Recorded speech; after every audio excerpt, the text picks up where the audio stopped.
حتى اذا لم يقل عالما اتخذ الناس رؤوسا جهالا فسئلوا فافتوا بغیر علم فضلوا واضلوا.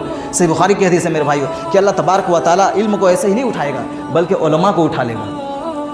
کہ اللہ تبارک و تعالیٰ علم کو اٹھائے گا، علماء کو اٹھا لے گا.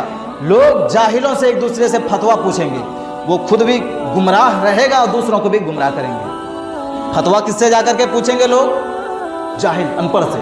وہ خود تو گمراہ ہے ہی، لوگوں کو بھی فتویٰ بتا کر کے گمراہ کریں گے. وہی اس حدیث میں کہ اللہ تبارک و تعالیٰ علم کو کیسے اٹھائے گا؟ علماء کو اٹھا لے گا. لہذا ہمیں جب تک ہمیں اس کی جو حیثیت ہے اس کو سمجھنا چاہیے اور بڑھ چڑھ کر اس میں تعاون کرنا چاہیے. آخر میں اللہ تبارک و تعالیٰ سے دعا ہے کہ بار الہ ہم تمام مسلمانوں کو نیک اور صحیح سمجھ کے توفیق عطا فرمائے.